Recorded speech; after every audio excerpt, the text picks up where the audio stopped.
زما او ستا څوک دي چې به موږ پخلا کوینه. د سولې خبره، د امن خبره د همدې ټپې راپیلېږي. کله چې موږ په ادبیاتو باندې بحث کوو او د سولې لفظ او د امن لفظ لولو، ادبیات په خپله سوله ده، مینه ده، ژوند دی. ادبیات د بشري ټولنې ترمنځ یو هنري رابطه ده، د ژوند په چارو کې یو تخیلي ګډون دی. ادبیات په ټوله کې د مینې ژوند او ژوند په پوره او آره معنا چې په هغه کې د کائنات ترمنځ اړیکه جوتیږي، د انسان او د کائناتو د هر توکي ترمنځ رابطه د عاطفې او احساس په مزو تړي. عام ذهنیت له ادبیاتو نه د اخلاق او د سلوک او تهذیب دی. خاص ذهنیت چې موږ د تخلیقي ایجادي ادبیاتو په برخه کې لولو، هغه د انسان او ټولنې ترمنځ د هر توکي ترمنځ د یو داسې ژوند فضا برابرول دي چې په هغه کې مینه او خلوص وي. نو کله چې موږ د ادبیاتو لفظ استعمالوو، نو دا به د سولې لفظ وي، دا به د امن لفظ وي او دا به د ژوند لفظ وي. په ټوله کې سوله چې دغه مینه، محبت، انسان دوستی، بشرپالنه او په ټوله کې بیا ژوند دی. او امن په سوله کې دی.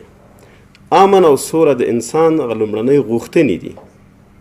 سوله د بل په څېره کې د ژوند د خوښیو انعکاس دی.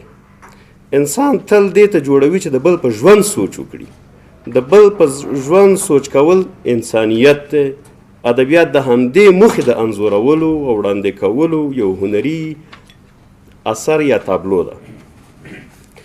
سوله په ژوند پسې سفر دی. دغه سفر په ادبیاتو کې د ادم او حوا له وجوده راپیلېږي چې دنیا د ابوګل ته انسان راغی، مینه راغله، فتنه راغله، طوفان راغی. له دغه ځای را شروع کیږي. د سولې په غېږ کې امن یو اساس دی، یو بنسټ دی. امن ژوند دی. سوله د زړونو پیوندول او انساني تفاهم رامنځته کول دي. د سولې پر وړاندې ننګونې زموږ په هېواد کې جنګ، غربت، تنګلاسي، د ژوند نه محرومیت دی. څومره چې د جنګ خبرې د سولې په وړاندې کیږي، که موږ دغه جنګونه، یعنی هغه جنګ چې په هغه کې انسان وژنه وي او هغه جنګ چې په هغه کې تباهي وي، هغه په دې وطن باندې یو تپل شوی نوم دی، تپل شوی دی. او کله هم چې د تپل شوي جنګ پر مهال ادبیات پنځول شوي دي، هغه ټول د سولې د غږ دپاره دي.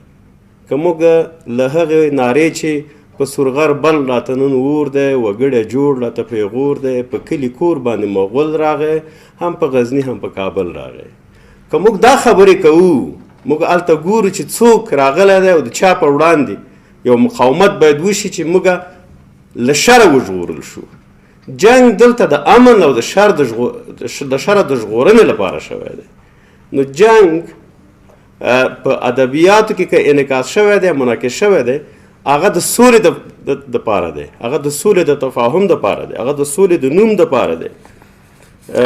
د حمزه صاحب بیت دی چې نن د رقیب سترګو کې پیغام د سولې ښکاري، د پرون زموږ د سولې جنګ لیدلی دی، د سولې جنګ یې لیدلی دی. د سولې جنګ د مینې او د خلوص جنګ دی، د الفت جنګ دی، او سوله د مینې او د خلوص لپاره ده. او ادبیات همدغه مسایل داخلي او په خپله غېږ کې وړاندې کوي. موږ چې ادبیاتو باندې بحث کوو، زموږ په دغه سوچه یا طبیعي ادبیاتو کې چې هغه ولسي ادبیات دي، په هغه کې که په پښتو کې دي او که په دې نورو ژبو کې دي چې څومره ما څېړلي او لیدلي او لوستي دي، موږ د جنګ له فرهنګ سره نه بلدوي. موږ ته مینه را زده کوي، سوله را زده کوي، انسانیت را زده کوي او زموږ عواطف روزي.